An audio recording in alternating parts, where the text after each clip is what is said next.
Hello everyone, उम्मीद करता हूँ आप सब लोग बहुत बढ़िया हैं, बहुत मज़े में हैं।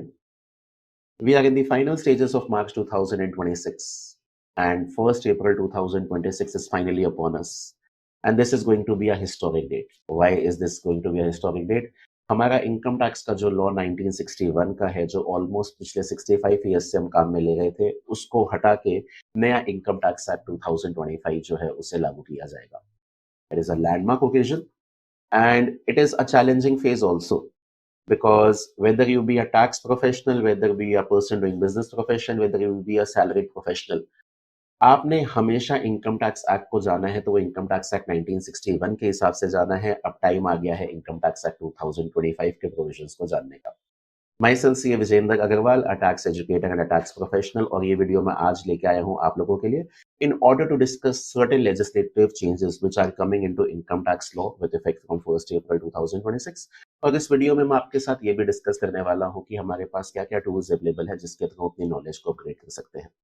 तो सबसे पहली बात, हमारा इनकम टैक्स का जो गवर्निंग लेजिस्लेशन हमेशा से रहा है वो इनकम टैक्स एक्ट 1961 रहा है।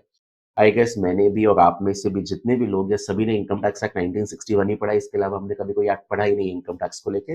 लेकिन अब हमारे पास 1 अप्रैल 2026 से इनकम टैक्स एक्ट 2025 है जिसे लागू कर दिया जाएगा। हमारे जो सपोर्टिंग रूल्स है जो इस लेजिस्लेशन को सपोर्ट करते हैं, वो हमारे पास थे इनकम टैक्स रूल्स 1962। अब उसकी जगह हमारे पास आए हैं income tax rules 2026। Income tax act 2025 तो लास्ट ईयर ही पास हो गया था, लेकिन इनकम टैक्स रूल्स 2026 के बारे में अगर बात करें तो इनका ड्राफ्ट वर्जन गवर्नमेंट ने बजट 2026 के जस्ट बाद रिलीज किया था। और अभी मार्च के एकदम थोड़ा टाइम पहले लास्ट वीक ही इन्होंने नए इनकम टैक्स रूल्स का जो ड्राफ्ट वर्जन था उसे फाइनल कर दिया है। They have come out with the final version of income tax rules 2026 जो आगे लगने वाले हैं। बहुत सारे फॉर्म नंबर्स में भी चेंजेस हैं। जो फॉर्म 16 हम पढ़ते थे उनके अंदर भी काफी सारे चेंजेस हैं। और एक सबसे क्रिटिकल चेंज है लॉ की लैंग्वेज में। The entire Income Tax Act 1961, it incorporated the year concept as previous year and assessment year. We used to say previous year हमारे लिए वो साल है जिस साल हम इनकम कमाते हैं, assessment year वो साल है जिस साल हम उस कमाए हुए पैसे की गवर्नमेंट को रिपोर्टिंग करते हैं by way of submission of ITR. Those concepts will now become outdated because the new concept that will come into existence is tax year.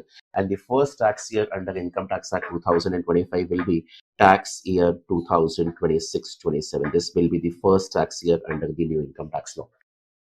Now, considering that all of us are very familiar with the, legislation of Income Tax Act 1961, the section numbers, the form numbers, the roll number, it is going to be a massive challenge. It is going to be a massive transition कि कैसे हम अपने आप को old law से new law पे transition पे लेके आते हैं। बिकॉज दिमाग में, जहन में, हर जगह पे हमारे दिमाग में सिर्फ इनकम टैक्स एक्ट 1961 के सेक्शंस और रूल्स रहे हैं। तो अब उनको हटा के जो नए रूल्स हैं, नए सेक्शन नंबर्स हैं, उनको इनकॉर्पोरेट करना है। In this regard, I'll share certain useful information with you. I have been an avid user of Taxman's resources. Taxman जो है वो इंडिया का एक बहुत लीडिंग बुक स्टोर और रिसर्च हाउस है, एंड इनके पब्लिकेशंस का I have been a regular user. Recently, came across one functionality of theirs on the portal. They have a complete portal wherein you have all the discipline areas जिनका database आपको चाहिए हो सकता है, whether it be income tax, whether it be GST, whether it be customs, whether it be SEZ, FTP, etc. So for income tax, they are they have created a portal where they are saying they have a tab called as comparative. Comparative करके एक tab है, और यहाँ पे what they are doing is they are making a comparison between the section numbers of the old Income Tax Act 1961 and the section numbers of the Income Tax Act 2025.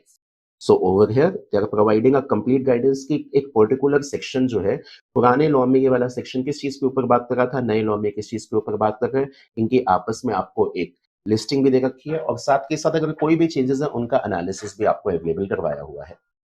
I'll show you one thing.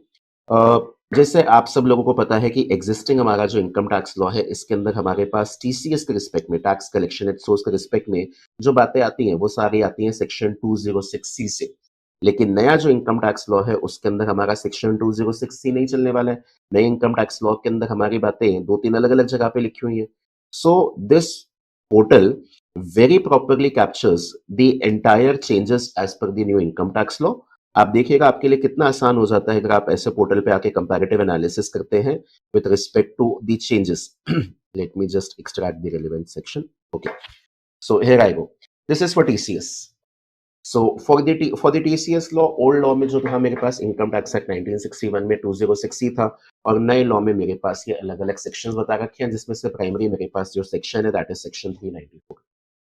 तो यहाँ पे इन चीजों का comparison दे रखा है।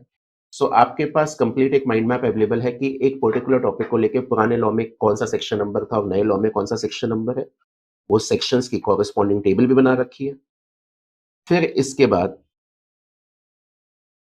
what they have done is they have provided the analysis of the changes also। जैसे आप सब लोगों को पता है कि अगर हम 10 लाख से ऊपर का कोई भी मोटर व्हीकल खरीदते हैं, उसके ऊपर 1% का टीसीएस लगता है। वो 1% का TCS was initially collected at the time of payment, whereas in other maximum sections TCS के मेरे पास मैक्सिमम जो सेक्शंस थे, वहां पे टीसीएस कलेक्ट होता था at the time of debit और at the time of receipt, whichever is earlier. But section 206C में मोटर व्हीकल के लिए बोला जाता था TCS will be collected at the time of receipt of payment. But now, in order to ensure uniformity across all the provisions of the TCS law, the new income tax law says कि TCS के respect में motor vehicle भी जो है वहां पे TCS will be collected at the time of collection or at the time of debit, whichever is earlier. That entire analysis is made available by their team over here. So this will simplify your entire process of transitioning from the old law to the new law. अब जैसे एक section हम बहुत काम में लेते हैं, and that is return कब तक फाइल की जानी चाहिए। इसके रिस्पेक्ट में मेरे पास जितनी भी बातें आती हैं वो पुराने इनकम टैक्स में सेक्शन 139 के थ्रू आती है। अब नए इनकम टैक्स में इसका सपोर्टिंग सेक्शन क्या है, वहां पे क्या कंटेंट है, अगर उन सब चीजों के बारे में आपको जानना है, आपको यहाँ पे सिर्फ सेक्शन 139 पे जाके क्लिक करना है। फिर यहाँ पे आ जाएगा कि आपके पास पुराने लॉ में सेक्शन 139 था, नए लॉ में आपके पास सेक्शन 263 है, और कुछ और भी बाकी जुड़ी हुई बातें हैं जो आपके लिए शायद रेलिवेंट हो सकती है। तो जैसे मेरे पास बिलेटेड रिटर्न के लिए सेक्शन 139(4) है, तो वैसे ही मेरे पास नए लॉ के अंदर बिलेटेड रिटर्न के लिए सेक्शन 263(4) है। मेरे पास रिवाइज रिटर्न के लिए सेक्शन 139(5) है, तो यहाँ पे सेक्शन 263(5) है। And this portal can be accessed on your laptop, on your mobile phone, on your tablet. So on the go, you can access it. So this will take certain time for each and every one of us to transition from the old law to the new law, and such a tool will definitely be useful to you. Now let us take a brief overview of certain significant changes जो हमारे 1st April 2026 से लागू होने वाले हैं। There are certain changes for salaried professionals and they are on a positive side. Salaried professionals को children education allowance और hostel expenditure allowance के रिस्पेक्ट में 100 पर मंथ पर चाइल्ड या 300 पर मंथ पर चाइल्ड का बेनिफिट मिलता था, जो एक बहुत ही नेग्लिजिबल बेनिफिट था, नामात्र ही बेनिफिट था, मजाक ही था बेसिकली। ये जो लिमिट्स है वो काफी पहले सेट की गई थी, और इन लिमिट्स को चेंज करना जो है वो काफी लंबे टाइम से ओवरड्यू था। फाइनली गवर्नमेंट ने नए इनकम टैक्स रूल्स के थ्रू इन चेंजेस को फाइनलाइज किया है। चिल्ड्रन एजुकेशन अलाउंस के रिस्पेक्ट में हमारे पास 100 पर मंथ पर चाइल्ड का जो बेनिफिट था, गवर्नमेंट ने उसे 300 पर मंथ पर चाइल्ड तक इंक्रीज किया, that is 30 times, really good. And parallelly यहाँ पे भी हॉस्टल एक्सपेंडिचर अलाउंस के रिस्पेक्ट में 300 पर मंथ पर चाइल्ड से गवर्नमेंट जो है वो 9000 पर मंथ पर चाइल्ड पे आई है, that is also 30 times. For HRA के रिस्पेक्ट में हम जब बेनिफिट कैलकुलेट करते थे, so if a person was staying in the city of Delhi, Mumbai, Chennai and Kolkata, तो वहां पे हम 50% का बेनिफिट दिया करते थे, बिकॉज ट्रेडिशनली इन्हीं 4 सिटीज को इंडिया की मेन मेट्रो सिटीज माना जाता था। But over the years the demographics have changed, many new cities have come which have left a great impact on the entire economy। तो गवर्नमेंट ने जो 50% का बेनिफिट है, बिकॉज 4 सिटीज के अलावा कोई और सिटी थी वहां पे 40% का बेनिफिट होता था, बट ये जो 4 सिटीज थी दिल्ली, मुंबई, चेन्नई एंड कोलकाता, इनके अलावा 4 और सिटीज को गवर्नमेंट कह रही है 50% का इंटाइटलमेंट देंगे while computing HRA exemption, and those 4 new cities are Pune, Ahmedabad, Bangalore and Hyderabad. Apart from that, HRA के फॉर्म्स में एक और चीज गवर्नमेंट ने कही है कि जब आप किसी भी व्यक्ति से प्रॉपर्टी किराए पे ले रहे हैं और उसको रेंट पे करेंगे, तो उसके साथ आपका क्या रिलेशन है, वो रिलेशन आप क्लियर कीजिएगा। एक्चुअली में है क्या, this was a big loop hole, जहां पे लोग अपने रिलेटेड पर्सन से, अपने पेरेंट्स से प्रॉपर्टी किराए पे दिखाते थे, रहते पेरेंट्स के साथ ही थे, बट ये दिखाते थे पेरेंट्स ने आपको प्रॉपर्टी किराए पे दे रखी है, और आप उनको किराया मूव करते थे और उसका एचआरए में एग्जेम्पशन लेते थे। So now for additional data gathering government is saying that आप जिस पर्सन से आप प्रॉपर्टी किराए पे ले रहे हैं उनके साथ आपका क्या रिलेशन है वो आप हमें बताइए, ताकि फ्यूचर में स्क्रूटिनी करते टाइम पे हमारे पास एडिशनल डेटा है और हम देख सकें कि वो जायज है या नहीं है benefit. Another thing is TCS rate. TCS rates को लेके काफी सारे चेंजेस गवर्नमेंट ने बजट 2026 में अनाउंस किए थे। गवर्नमेंट का लार्जर ऑब्जेक्टिव ये है कि टीसीएस की जो रेट्स है वो 2% जो है वो यूनिफॉर्मली हर जगह पे एप्लीकेबल करें, obviously subject to certain exceptions. तो जो टीसीएस के रेट के चेंजेस गवर्नमेंट ने बजट 2026 के थ्रू इंट्रोड्यूस किए थे, those will become applicable from 1st April 2026 onwards. For ITR also, ITR changes के रिस्पेक्ट में भी गवर्नमेंट ने बजट 2026 में काफी सारी बातें की थी, वो सब अब एप्लीकेबल होने वाली हैं। Initially, the return could be revised up to 31st December of next year. But now government is giving us an additional window of revising the return for a further period of 3 months, provided we pay certain additional charges or late fees for the same. Now you are saying I'm not using the word assessment year, because going forward the word previous year and the assessment year will not be used, we'll use the word tax year. So for a particular tax year, you will be required to file return in the next tax year. And for revision of the return, the maximum time period permissible earlier, that was 31st December. But now for revision of return, we'll get an additional time period of 3 months. हमें 3 महीने का और additional time period मिलेगा return को revise करने के लिए on payment of certain charges. Apart from that एक बात और बोली गई थी कि भाई 31 जुलाई को काफी सारा जो है वो काम आ जाता था, जो लोग सैलरीड लोग थे वो भी अपने रिटर्न भरते थे, जो लोग बिजनेस प्रोफेशन के अंदर हैं लेकिन ऑडिट नहीं कराते थे उनकी रिटर्न भी 31 जुलाई को ड्यू होती थी। तो गवर्नमेंट ने बोला भाई अगर आप अब बिजनेसमैन या प्रोफेशनल हो और आपको टैक्स ऑडिट नहीं कराना तो आपकी return filing due date will be 31st August. ये वाला चेंज भी उन्होंने इंट्रोड्यूस किया था। Another interesting discussion is with respect to buyback taxation. Buyback को लेके ना लॉ जो है वो ओवर द इयर्स काफी चेंज हुआ।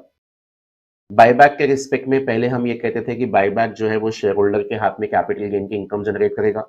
यू विल सी कि शेयर होल्डर ने कितने पैसे में शेयर्स खरीदे थे और कितने में आज कंपनी बायबैक कर रही है, तो वो डिफरेंशियल अमाउंट शेयर होल्डर के हाथ में कैपिटल गेन है। It was in budget 2024 government ने कहा कि हम बायबैक के रिस्पेक्ट में एक नया टैक्सेशन लेके आ रहे हैं, that whatever amount the company is paying to you at the time of buyback, वो आपकी डीम्ड डिविडेंड की इनकम है, पूरी आपकी नॉर्मल इनकम मान के आपके हाथ में टैक्स कर देंगे। एंड जो आपने पैसा खुद पे किया था उन शेयर को खरीदने के लिए, वो आपके हाथ में कैपिटल लॉस है। Nobody like that amendment, because वो अमेंडमेंट का कोई बेस ही नहीं था, बिल्कुल ही वेग अमेंडमेंट थी। इन अदर वर्ड्स कि अगर आपको टैक्सेशन को रेगुलेट भी करना है but come out with an amendment which has some logic. Taxing buyback as dividend in the hands of the share holder is complete absurdity. तो गवर्नमेंट ने इस चीज को ठीक किया। गवर्नमेंट अब ये कह रही है जी हम जो डीम डिविडेंड के प्रोविजंस बायबैक के रिस्पेक्ट में लेके आए थे उन्हें हम नहीं लगाएंगे financial year 26-27 onwards. Buyback share holder के हाथ में टैक्स होगा, उसको टैक्स करने के लिए गवर्नमेंट ने कुछ अलग से रेट्स जरूर दिए हैं, लेकिन this still appeals to logic that buyback ideally should be taxed in the hands of the share holder as a capital gain only, because मैंने जो कंपनी में पैसा लगाया आज वो पैसा मेरे को वापस मिलेगा और मेरा शेयर खत्म हो गया, that means capital gain topic should come into existence. One very important change is with respect to SGB taxation. SGBs के रिस्पेक्ट में गवर्नमेंट ने ये कहा कि SGB में जो हम एग्जेम्पशन देते हैं कि जब SGB मैच्योर होगा, मैच्योरिटी के टाइम पे आपके हाथ में कोई कैपिटल गेन्स कंप्यूट नहीं की जाएंगे, that exemption is restricted to only those cases जहां पे पर्सन ने SGB में खुद पहले डायरेक्टली इनिशियल सब्सक्रिप्शन के थ्रू SGBs पाए थे। अगर आपने फ्यूचर में सेकेंडरी मार्केट के थ्रू SGBs खरीदे हैं तो उनके रिडेम्पशन पे, मैच्योरिटी पे आप capital gain going forward exemption जो है वो एंजॉय नहीं कर पाएंगे। There are various other changes with respect to the new income tax law, and I am also in the process of doing my final reading of the income tax rules 2026 because those were finalized last week itself.